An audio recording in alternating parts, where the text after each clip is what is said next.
আসসালামু আলাইকুম প্রিয় শিক্ষার্থী, আশা করি সবাই ভালো আছো, সুস্থ আছো। বীরগঞ্জ পাইলট সরকারি উচ্চ বিদ্যালয় বীরগঞ্জ দিনাজপুর এর আয়োজনে অনলাইন ভিত্তিক শিক্ষা কার্যক্রম চলছে। তো আজকের ক্লাসে আমি তোমাদের সবাইকে স্বাগত জানাই। আমার ঘরে আমার স্কুল প্রোগ্রামে সবাইকে স্বাগত। দেখো, এখানে একটা চিত্র দেখা যাচ্ছে, কাঠ পুড়িয়ে তাপ ও আলো পাওয়া যাচ্ছে। ওই যে একটা গান বলে না, বন পুড়িলে সবাই দেখে আকাশে উড়ে ধোয়া, উড়ে আকাশে উড়ে ধোয়া, ওরে মন পুড়িলে কেউ দেখে না মনতে। দেখো, তাহলে কাঠ পুড়ালে তাপ ও আলো হয়, ধোঁয়াও হয়। ধোঁয়া হয় কি জন্য সেটা তোমরা জানো। তাহলে কাঠ পুড়িয়ে তাপ ও আলো হচ্ছে। কেন হচ্ছে? কাঠ পুড়ালে তো তাপ আলো হবে, কেন হবে বলো তো? প্রথমত আমি আমার পরিচয়টা দিয়ে নেই। আমি মোহাম্মদ রুবেল হক, সহকারী শিক্ষক, বীরগঞ্জ পাইলট সরকারি উচ্চ বিদ্যালয় বীরগঞ্জ দিনাজপুর। এখানে কিছু চিত্র আমরা দেখব। দেখো, এই চিত্রটি আমাদের খুব পরিচিত, খুব খুব খুব পরিচিত। তোমাদের বাসায় মায়েরা যখন চুলা, গ্যাস স্টোভে চুলা জ্বালায়, স্টোভ জ্বালায়, তখন এই দৃশ্যটা আমরা চোখে দেখি। আবার তোমরা যখন ওই যে আতশবাজি করো তখন এরকম চিত্র দেখো। আবার এখানে আরেক ধরনের চিত্র দেখা যাচ্ছে। দেখো, এগুলো সবগুলোই কিন্তু একটা করে অর্থ প্রকাশ করছে। এখানে গ্যাস পুড়িয়ে আমরা তাপ উৎপাদন করছি, ওখানে ওই আতশবাজির যে নাম আমি ঠিক মনে নেই আমার, ওটার ভিতরে যে রাসায়নিক পদার্থ আছে তাতে ম্যাচ ঠুকলেই ওটার বিস্ফোরণ হয়, আলোক ছড়ায়। তাহলে ওটা একটা। আর এখানে একটা চিত্র দেয়া আছে। দেখো, এখানে বিভিন্ন ধরনের বিষয় আছে। এখানে প্রাকৃতিক গ্যাসের বিষয় আছে, তেলের বিষয় আছে, তারপর ধরো যে আমরা জানি সালোক সংশ্লেষণের বিষয় আছে, ব্যাটারির বিষয় আছে। তাহলে এখানে অনেকগুলো বিষয় আলোচনা আছে। আমরা আরো কিছু চিত্র দেখবো, একটু মনোযোগ দিয়ে দেখবা। বন্ধুত্বই শক্তি, তাই না? তোমরা খুব বলো। আরো দেখো, আলোক শক্তি, আলো এক প্রকার শক্তি, তাপ শক্তি, শব্দ শক্তি। তাহলে এগুলো কিন্তু সব শক্তি। বন্ধুত্বের শক্তি, তোমরা জানো বন্ধুত্বের শক্তি বড় শক্তি। তারপর আলোর শক্তি, আলোর শক্তি, তারপরে তাপ শক্তি, তারপর শব্দ শক্তি। তাহলে এগুলো সবই কিন্তু শক্তির বিভিন্ন রূপ।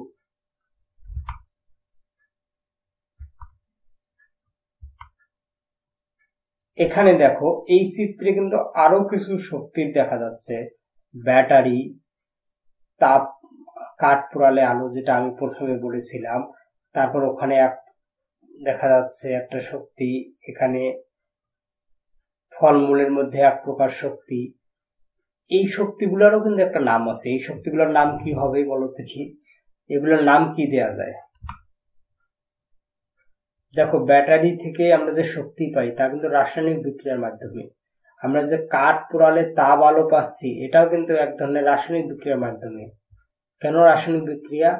কাঠ একটা জৈব পদার্থ, এটাকে অক্সিজেন পোড়ানো মানে কি? অক্সিজেনের সাথে দহন করা। আর এই যে ফলমূল আছে, ফলমূল খেলে আমাদের পাকস্থলীতে ওটা এক ধরনের রাসায়নিক বিক্রিয়ার মাধ্যমে হজম ক্রিয়া হয়। এই হজম ক্রিয়ার মাধ্যমে আমাদের শরীরে বিভিন্ন প্রত্যেক কোষে কোষে শক্তি স্থানান্তরিত হয়। তাহলে এই যে শক্তির রূপান্তর ঘটছে, এটা কিন্তু এক ধরনের শক্তি। এই শক্তির নাম কি বলো দেখি? রাসায়নিক শক্তি। এই শক্তিগুলো মূলত রাসায়নিক শক্তি। তাহলে আমাদের আজকের পাঠের বিষয় কি? আমাদের আজকের পাঠের বিষয় হচ্ছে রাসায়নিক শক্তি। আমাদের আজকের পাঠ রাসায়নিক শক্তি। তাহলে রাসায়নিক শক্তি কাকে বলে তোমরা জানো। এটি আমাদের পাঠ্য বইয়ের ৮ম অধ্যায়। আমরা ৮ম অধ্যায়ের রাসায়নিক শক্তি নিয়ে আলোচনা করছি।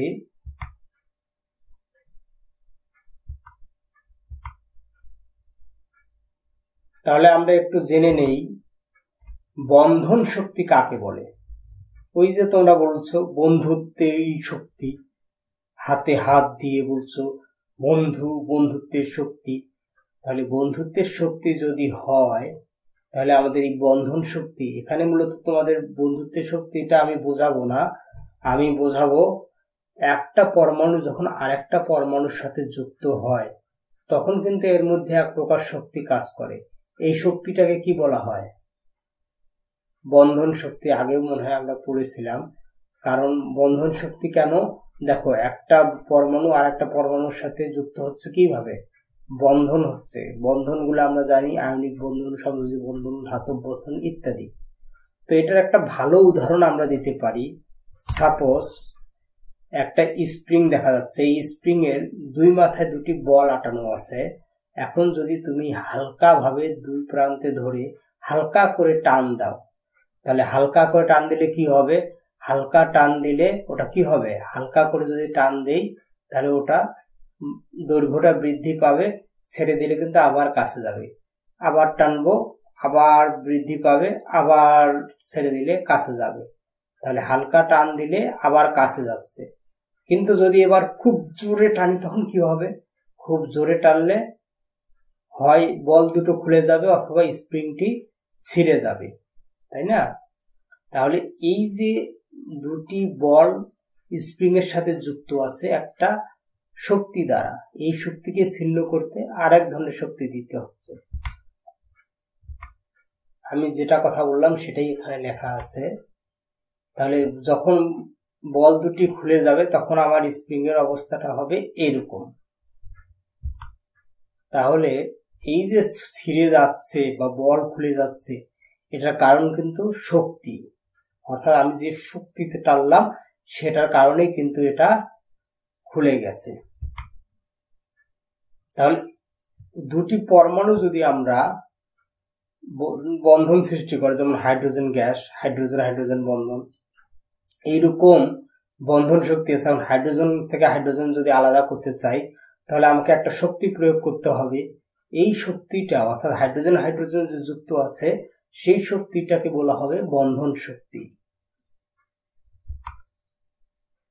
তাহলে পরমাণু পরমাণুর সংযুক্তই হচ্ছে মূলত বন্ধন শক্তি।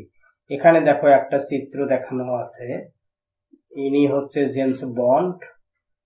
ইনি এই জেমস বন্ড এনার্জি এগুলোকে বলা হয়, ইনি ধারণা দিয়েছিলেন। দেখো এখানে একটা যৌগের গঠন দেখানো হয়েছে। এই গঠনে কি আছে? বিভিন্ন পরমাণুগুলো যুক্ত আছে, বিভিন্ন পরমাণুগুলো বিভিন্ন ভাবে যুক্ত আছে, একটা পরমাণুর সাথে আরেকটা পরমাণু যুক্ত আছে। এই যে যুক্ত থাকছে এটা কিভাবে যুক্ত আছে?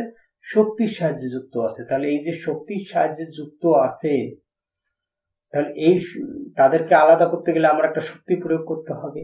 তাহলে এই যে শক্তির সাহায্যে তারা যুক্ত আছে সেই শক্তিটি হচ্ছে মূলত বন্ধন শক্তি। তাহলে বন্ধন শক্তি কাকে বলে বুঝতে পেরেছি নিশ্চয়ই।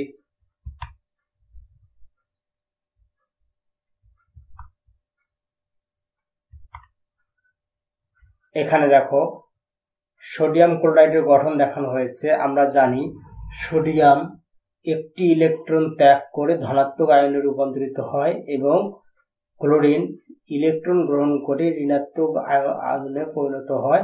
পরে সোডিয়াম আয়ন এবং ক্লোরাইড আয়ন পরস্পরের সাথে যুক্ত হয়ে সোডিয়াম ক্লোরাইড লবণ তৈরি করে। এই যে এক আধান আর এক আধানের সাথে যুক্ত হয়ে বন্ধন সৃষ্টি করছে সেই বন্ধনটাকে আমরা কি বলি মনে আছে? আয়নিক বন্ধন। ইলেকট্রন আদান প্রদানের মাধ্যমে যে বন্ধন হয় আয়নিক বন্ধন। আয়নিক বন্ধন যখন হয় তখন এই ধনাত্মক আধান আর ঋণাত্মক আধান পরস্পরের সাথে এক প্রকারের স্থির বৈদ্যুতিক আকর্ষণ বল দ্বারা যুক্ত হয়। তাহলে এটি স্থির বৈদ্যুতিক আকর্ষণ বল দ্বারা যুক্ত হচ্ছে। যেহেতু স্থির বৈদ্যুতিক আকর্ষণ বল দ্বারা যুক্ত হচ্ছে, তাহলে এখানে এই বন্ধন ভাঙতে গেলে, সোডিয়াম এবং ক্লোরিন আলাদা করতে গেলে আমাকে অবশ্যই শক্তি প্রয়োগ করতে হবে। তাহলে যে শক্তিতে তারা যুক্ত আছে এটাই মূলত তাদের বন্ধন শক্তি, এবং এক্ষেত্রে এটা আয়নিক বন্ধনের সাথে যুক্ত হয়েছে। এই জন্যটা আয়নিক বন্ধন, আয়নিক যৌগ।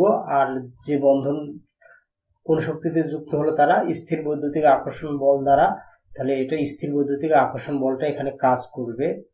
ঠিক একইভাবে যখন সমযোজী বন্ধন হবে, সমযোজী বন্ধনের ক্ষেত্রে কি হয় আমরা জানি, ইলেকট্রন সমূহ শেয়ার করে। যেমন কার্বন কি করবে, কার্বনের সর্বশেষ কক্ষপথে 4টা ইলেকট্রন থাকে, তো 4টা ইলেকট্রন, তার অষ্টক পূরণের জন্য আরো 4টা দরকার। তখন 4টা হাইড্রোজেন পরমাণু নিজেদের একটা একটা করে ইলেকট্রন শেয়ার করে নিজেদেরও দ্বিত্ব পূরণ করে, আর কার্বনেরও অষ্টক পূরণ হয়ে যায়। তাহলে এইভাবে তারা সমযোজী বন্ধনে আবদ্ধ হয়। এই সমযোজী বন্ধনটা কোন ধরনের বন্ধন দ্বারা আবদ্ধ হয়? এই সমযোজী বন্ধনটা মূলত দুর্বল ভ্যান ডার ওয়ালস আকর্ষণ বল দ্বারা যুক্ত হয়। তাহলে এটাও এক ধরনের আকর্ষণ বল। আমরা আরো এক ধরনের বন্ধন জানি, তোমরা জানো, ধাতব বন্ধন। ধাতব বন্ধন সম্পর্কে আমি এখন কিছু বলছি না। তাহলে এই বন্ধনের ক্ষেত্রেও কিন্তু এক প্রকার শক্তি বিরাজমান।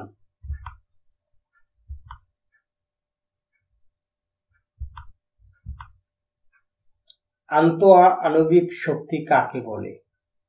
এটা আমরা 2 অধ্যায়ে পড়েছি, আন্তঃআণবিক শক্তি কাকে বলে। দেখো, একটা পরমাণু তৈরি হলো, একটা পরমাণু থেকে আরেকটা পরমাণু একত্রিত হয়ে একটা অণু তৈরি হলো। এখন একটা অণু কি একটা পদার্থ? একটা পদার্থে তো কোটি কোটি অণু আছে। তাহলে এই অনেকগুলো অণু যখন একত্রিত হয়ে পরস্পর যুক্ত হয়, তারাও কিন্তু এক প্রকার শক্তি দ্বারা পরস্পরের সাথে যুক্ত হয়। তারা যে শক্তি দ্বারা পরস্পরের সাথে যুক্ত হয় সেটিকে কি বলা হয়? আন্তঃআণবিক শক্তি। সেটিকে আমরা কি বলবো? আন্তঃআণবিক শক্তি। এটা আমরা আগেও বলেছি। তাহলে সেটি হচ্ছে আন্তঃআণবিক শক্তি। এখানে দেখো পদার্থের বিভিন্ন অবস্থা আছে, কিন্তু পদার্থের বিভিন্ন অবস্থার জন্য দায়ী কিন্তু আন্তঃআণবিক শক্তি। আন্তঃআণবিক শক্তি খুব বেশি হলে সেটি কঠিন, একটু কম হলে সেটি তরল, খুব বেশি কম হলে বায়বীয়, তাই না? আরো কম হলে এটা প্লাজমা, অবশ্য আরো অন্য অবস্থা। তাহলে যখন খুব বেশি কম হয়, অর্থাৎ অণুগুলো পরস্পর থেকে স্বাধীনভাবে ছুটাছুটি করে, তখন সেটা হয় বায়বীয়। এটা তোমরা জানো। তাহলে এটি আন্তঃআণবিক শক্তি।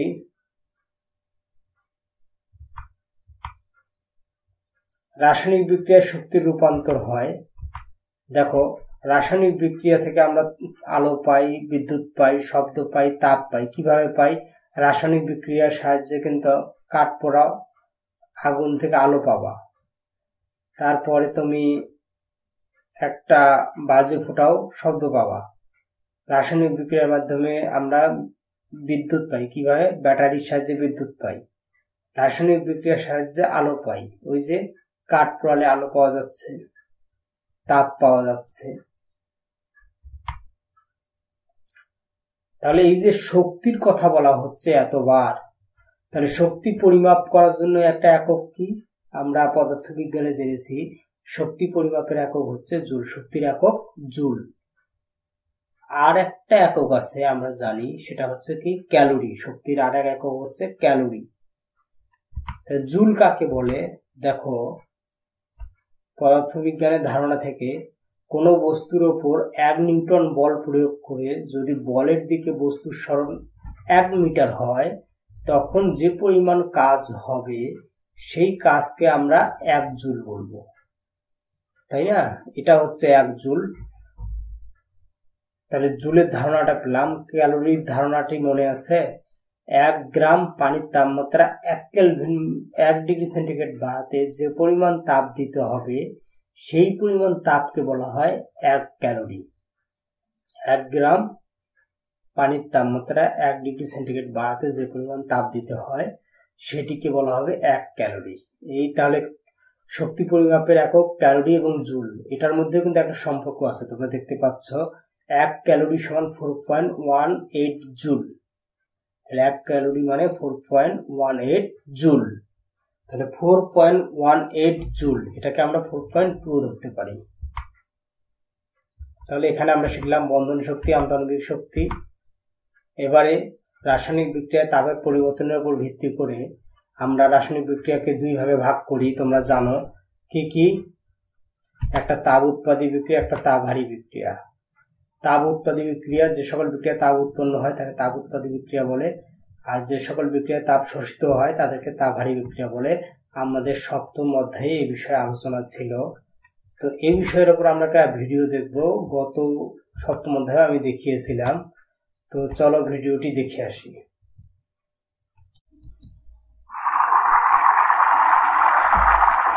দেখা যাচ্ছে একটা বিক্রিয়া হচ্ছে। এখানে মূলত তোমরা বাড়িতে দেখেছো যে বাড়িতে যখন চুল লাগানো হয়, চুনা পাথরগুলো বালতিতে দেওয়ার সাথে এরকম বিক্রিয়া শুরু হয়। তাহলে পানির সাথে চুনা পাথরের বিক্রিয়া, তাপ উৎপন্ন হয়। এই সময় বালতিটা কিন্তু প্রচন্ড গরম হয়। তাহলে এই বিক্রিয়াটিকে আমরা বলতে পারি তাপ উৎপাদী বিক্রিয়া। আশা করি ভিডিওটি দেখেছো। তাহলে এই যে রাসায়নিক বিক্রিয়া তাপের পরিবর্তন হচ্ছে, এই তাপের পরিবর্তনটা কেন হচ্ছে?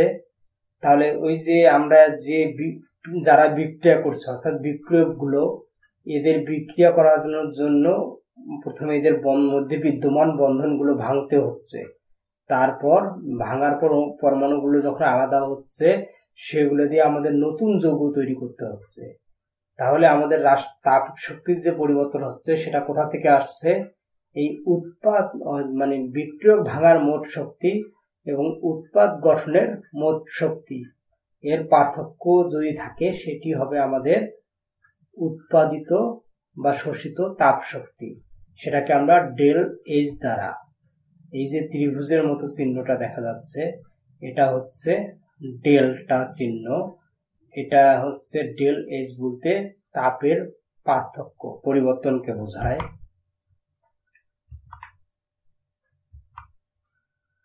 তাহলে বিক্রিয়া দুই প্রকার আমি বলেছি।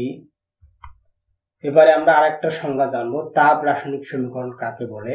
একটি রাসায়নিক বিক্রিয়ায় যা ঘটে, অর্থাৎ বিক্রিয়ক উৎপাদের ভৌত অবস্থা বা বিক্রিয়ার পর তাপ শক্তির যে পরিবর্তন হয়, তা যে সমীকরণের সাহায্যে প্রকাশ করা হয় তাকে তাপ রাসায়নিক সমীকরণ বলে। অর্থাৎ একটা বিক্রিয়ার সময় বিক্রিয়কের পরিবর্তন হয়ে উৎপাদ তৈরি হবে। তাহলে এই যে পরিবর্তন হচ্ছে, তাদের শক্তিরও যে পরিবর্তন হয়, এই সম্পূর্ণ বিষয়টা যে বিক্রিয়ার যে সমীকরণের সাহায্যে দেখানো হয়, সেটিকেই মূলত বলা হয় তাপ রাসায়নিক সমীকরণ। যেমন তাপ রাসায়নিক সমীকরণের একটি উদাহরণ দেওয়া আছে। নাইট্রোজেন হাইড্রোজেন বিক্রিয়া করে অ্যামোনিয়া গ্যাস উৎপন্ন হয়েছে এবং সাথে সাথে -92 কিলোজুল তাপ।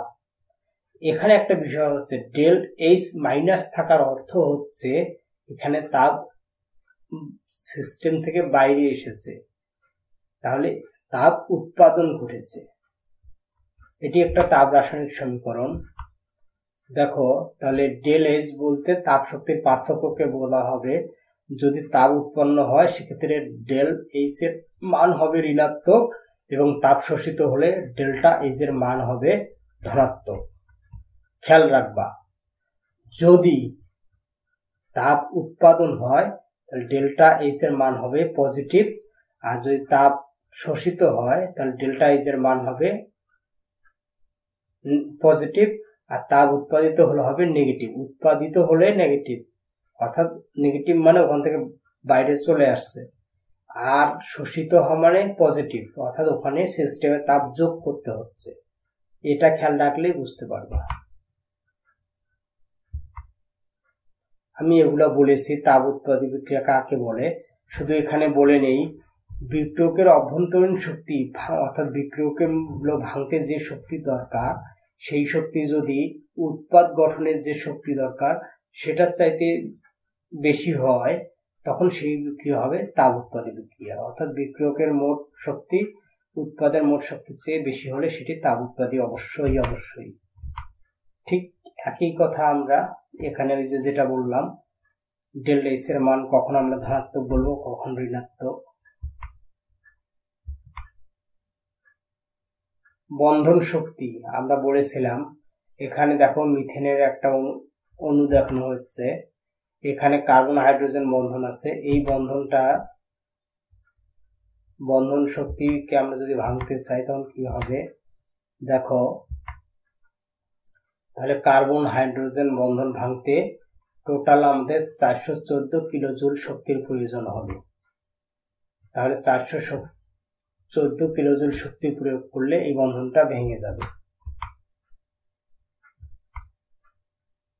তাহলে এই 414 কার্বন হাইড্রোজেনের বন্ধন ভাঙলে 414 কিলোজুল, ওই যখন তারা খুলে যাবে 414 কিলোজুল শক্তি কিন্তু তারা ছেড়ে দিল। এরকম বন্ধন শক্তির একটা নির্দিষ্ট মান আছে, তোমাদের পাঠ্য বইয়ে এরকম দুটি চার্ট আছে, দেখে নিবা কার সাথে কার বন্ধন শক্তি কত। এবারে আমরা বন্ধন শক্তির একটু হিসেবটা শিখি। দেখো, অক্সিজেন হাইড্রোজেন বন্ধন শক্তি এত, হাইড্রোজেন হাইড্রোজেন বন্ধন শক্তি এত, অক্সিজেন অক্সিজেন ডাবল বন্ড দুইটা বন্ধন আছে, তাদের বন্ধন শক্তি এরকম। তাহলে তাপ শক্তির পরিমাণ কত হবে? এখানে একটা বিক্রিয়া দেখানো হয়েছে, হাইড্রোজেন অক্সিজেন যুক্ত হয়ে পানি গঠন করছে। তাহলে এই হাইড্রোজেন অক্সিজেন যুক্ত হয়ে যে পানি গঠন করলো, তাহলে আমাদের প্রথমে কি করতে হবে, হাইড্রোজেন অণুটাকে ভাঙতে হবে এবং অক্সিজেন অণুটাকে ভাঙতে হবে। তারপরে দুই অণু হাইড্রোজেন, একটা অক্সিজেন, দুইটা হাইড্রোজেন পরমাণু এবং একটা অক্সিজেন পরমাণু নিয়ে একটা পানির অণু গঠিত হবে। তাহলে দেখো, তাদের বন্ধন শক্তিটা তো দেওয়াই আছে, আগে দেখেছিলাম। তাহলে এই হাইড্রোজেন হাইড্রোজেন বন্ধন শক্তি দুইটা আছে, এই দুইটা ভাঙতে যে শক্তি, অক্সিজেন অক্সিজেন ডাবল বন্ড একটা বন্ধন আছে, এটা ভাঙার একটা শক্তি। পানির গঠনের ক্ষেত্রে দেখো OH OH OH OH, অর্থাৎ ওখানে দুইটা বন্ধন, আবার নিচে OH OH দুইটা বন্ধন, টোটাল 4টা বন্ধন আছে। তাহলে দেখো, ভাঙার শক্তি হলো দুইটা হাইড্রোজেন হাইড্রোজেন বন্ধন এর শক্তির সাথে 2 গুণন এবং অক্সিজেন অক্সিজেন বন্ধন ওটার সাথে আবার কোনো গুণ নাই, যেহেতু একটাই আছে। পরবর্তীতে গঠনের শক্তি কত, ভাঙার শক্তি 1370 কিলোজুল হলো, আর গঠনের শক্তি হলো দেখো 1856 কিলোজুল। খেয়াল করো, ভাঙার শক্তি হচ্ছে 1370 আর গঠনের শক্তি হলো 1856। তাহলে গঠন করতে কিন্তু বেশি শক্তি লেগেছে। তাহলে বেশি শক্তি লাগলো, সেক্ষেত্রে কি হলো, তাপ, ওই যে বেশি শক্তি হলো, এই তাপটা কোথায় যাবে বলতো, এটা বেশি অতিরিক্ত তাপটা কি করবে, বাইরে আসবে। তাহলে এইভাবে আমরা তাপ শক্তির হিসাব করতে পারি। এখানে একটা বিক্রিয়া দেওয়া আছে, এটা তোমাদের বইয়ে আছে, মিথেন ক্লোরিনের বিক্রিয়া। এখানে দেখো বন্ধনগুলো দেখানো হচ্ছে, আমি খুব দ্রুত দেখাচ্ছি।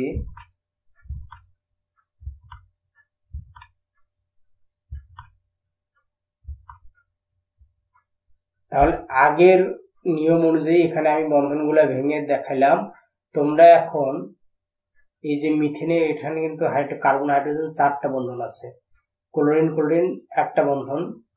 তারপরে এখানে এরকম ভাবে বিক্রিয়া করে হিসেব করে ডেল এইচ এর মানটা তোমরা বাসায় একটু বের করে দেখিও কত বের হয়, এবং সাথে সাথে এটুকুও একটু ধারণা করিও যে এটা তাপ উৎপাদী বিক্রিয়া হবে নাকি তাপহারী বিক্রিয়া।